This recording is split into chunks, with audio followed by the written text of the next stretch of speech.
Doorbusters, major discounts, big savings. There are just some of the ways retailers are luring in holiday shoppers, but does that put them in a mood to shop? Well, joining us now with the bottom line on the marketing strategies used during the holiday shopping season, Shashi Matta, Assistant Professor of Marketing at Ohio State's Fisher College of Business. Mr. Matta, thanks for joining us. We appreciate it. Thank you, Mike. Well, I heard Christmas music on Halloween, so I don't know if that puts people in a good mood or not, but what is the mood of holiday shoppers this year, do you think? I think shoppers are more optimistic than they were last year. I think they're smarter. I think they're savvier. They have a lot of shopping lists prepared in advance. So the mood is cautiously optimistic. This is very crucial this year, especially after a couple of maybe down years, to keep this recovery going, isn't it? Mm-hmm. It is. In 2008, a lot of the holiday sales saw a downturn. In 2009, they were pretty much flat. So 2010 is the first year in 3 years where retailers are expecting an uptick.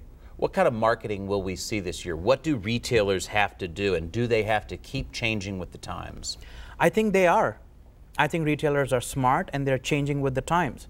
For example, things like flash sales. Well before Thanksgiving, which was the official start of the Christmas or the holiday shopping season, we're seeing flash sales in November.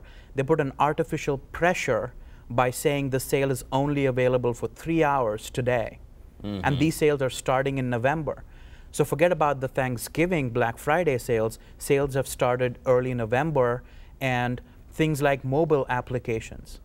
Corporations like JCPenney, Toys R Us are using mobile applications to push their sales this holiday season. Traditionally, Black Friday is the day that starts it. I don't think that's the tradition, or it's becoming even earlier now. We see that stores are open on Thanksgiving now. Does that work for these retailers?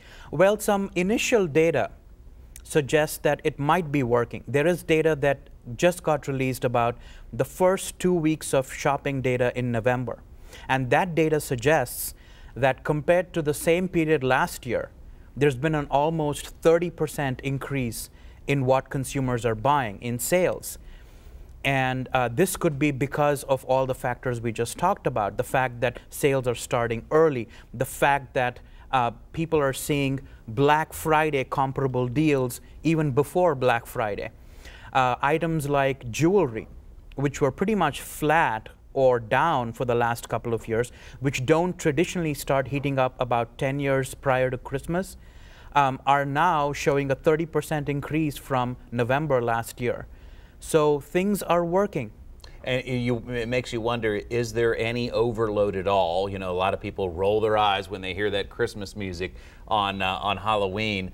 But it apparently does work. In other words, can you have too many sales? You say no. Not for the consumer. Right. Well, the consumer is looking, and there are different kinds of consumers. There are those who will go on Black Friday and stand and get those doorbusters, and they have a plan handy. I don't know who those people are, but bless them. Right? Yes.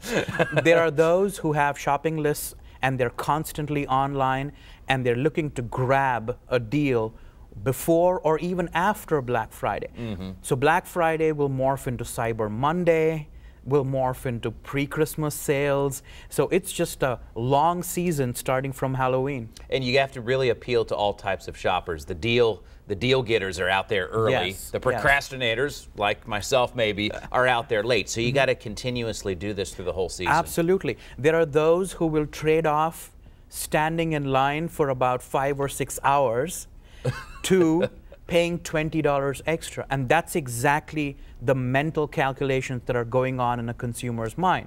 Well, do I show up there at 3 a.m. in the morning and stand in line? Or can I sit back and order something online and pay $20 extra? I like that. Appeals to me. Are there some other strategies for consumers to get the deal without standing in that line? Are there some things that consumers can keep in mind? Yes, I think there are a lot of interesting things that retailers are doing. For example, some retailers are giving bonus cards with purchase of sales items. Mm-hmm. So you not only get the item on sale, but you also get a bonus card like a shopping card, Sure. a gift card that you can shop for other things in the store. So look out for these things, and sales do continue throughout. So have a shopping list, and be smart.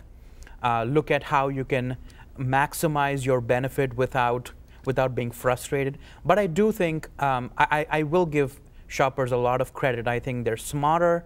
Their use of mobile technology, their use of the internet is increasing. And so retailers are pretty much keeping up with consumers. It just makes you ready for the holiday shopping season. All right, Shashi Matta, we appreciate your time. Thank you, Good Mike. information. Thanks a Thank lot. you.